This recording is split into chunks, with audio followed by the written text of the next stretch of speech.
झाली होती. मुलं, सुना, नातवंड, जावई सगळेजण जमा झाले. संमेलन होतं काय? नाही, सांगते की काय होतं ते. मोठा कार्यक्रम झाला आणि केक आणला, केक कटिंग झालं, सगळं झालं. सगळे अस्मादिकांचा वाढदिवस होता 50वा. सगळेजण अगदी खुशीत होते, पण मला मात्र उगीच हुरहुर हुरहुर हुरहुर वाटत होती.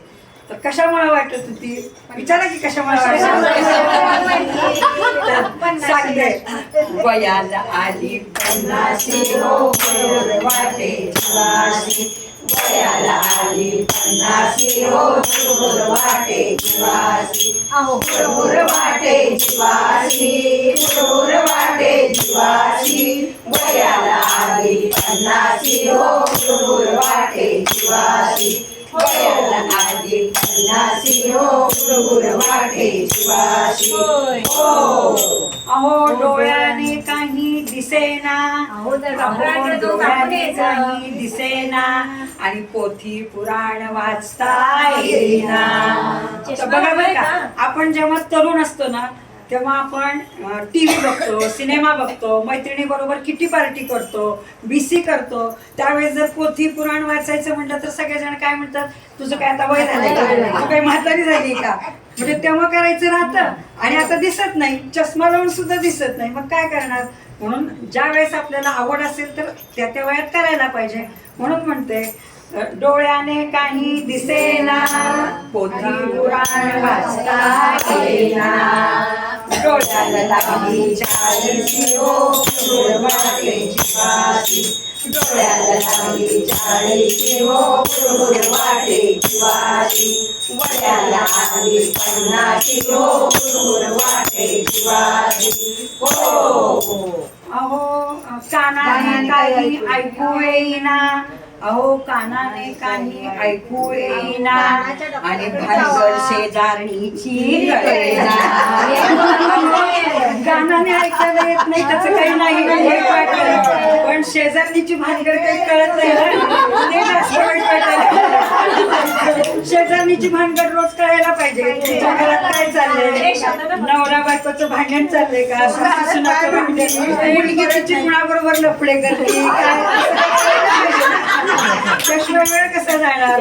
ते म्हणतात ना आपल्या घरात काय चाललंय ते नको कळायला, आपल्या ठेवायचं दाखवून शेजाऱ्याचं बघायचं. म्हणून कानाने काही ऐकू येईना आणि भानगड शेजारीची कळेना, उभी राहते दाराशी हो हुरहुर वाटे जीवाशी, उभी राहते दाराशी हो हुरहुर वाटे जीवाशी, वयाला आली 50 हो हुरहुर वाटे जीवाशी.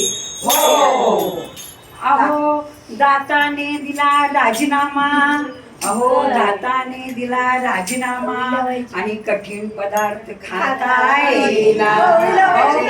कवळी लावली तरी चटणी खाता येत नाही, फळं खाता येत नाही, चुडा खाता येत नाही, कसं खायचं. आणि सुनय ना काय म्हणते, अहो सासूबाई तुम्हाला चावत नाही ना, कालच्या पोळ्या शिल्लक राहिल्यात, करून खावा गरम गरम, सगळं गरम गरम. तिला सांगू नको ना. म्हणून दाताने काही राजीनामा आणि कठीण पदार्थ खाता येईना.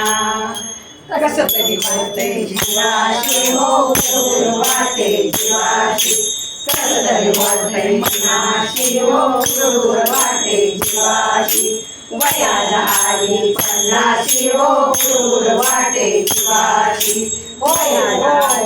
अहो पायाने काही चालता येईना. अरे अरे अरे अरे गुडघेदुखी फार कठीण आहे. एकदा सुरू झाली की ती आपल्या बरोबरच ऑपरेशन करा नाहीतर काही पण करा. रोबोटिक केलं चांगलं होतं, तरी पण भरभर पळता येत नाही. काही चालता येईना आणि घरोघरी गुडघ्याने चालता येत नाही त्याचं वाईट वाटत नाही, पण रोज तिचं घर करायला पाहिजे ना. ते पण तिच्या घरी काय चाललंय, तिच्या घरी काय चाललंय कळायला पाहिजे. सगळ्यांना मिळून सांगायला पाहिजे ना आमचं काय चाललंय, तिचं काय चाललंय. म्हणून याचं वाईट वाटतं. अहो गुडघ्याने काही चालत नाही. भजन करा. घरोघरी गाणं सांगू कोणाले हो गुरुर वाटे शिवाजी.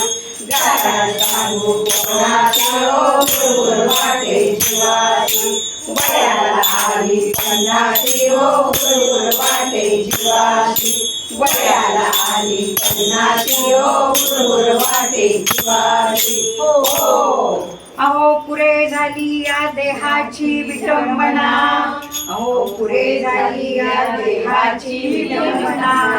आणि सद्गुरु वाचून कोणी सोडवेना. आता बघा ना, आता आपलं शरीर जसं जसं आपलं वय वाढत जाईल तसं तसं आपल्याला काहीतरी दुखणारच. काय सगळं शरीर तसंच राहणार आहे का? तर काहीतरी आपलं दुखत राहणार. मग ते दुखतंय म्हणून बसण्यात काही अर्थ आहे का? तर त्याच्यासाठी काय करायचं, आपल्या ज्या समवयस्क बायका आहेत त्यांच्याबरोबर जायचं, भजनाला जायचं, कीर्तनाला जायचं, पोथी पुराण वाचायचं, ज्ञानेश्वरी वाचावी, भागवत वाचावं. म्हणजे आपलं मन रमतं आणि दुखण्याचा पण थोडा विसर पडतो. भजन करावं, भजनाला यावं. आपला सगळा जो आहे चार्ज तो आपल्या सुनेला द्यावा आणि आपण परमात्म्याचा मार्ग पत्करावा. म्हणून पुरे झाली या देहाची विटंबना. आणि सद्गुरु वाचून कोणी सोडवेना. शरण आले संताची हो शरण आले संताची. शरण आले संताची हो शरण आले संताची. विठ्ठल विठ्ठल जय विठ्ठल विठ्ठल विठ्ठल जय विठ्ठल विठ्ठल विठ्ठल जय विठ्ठल. संपूर्ण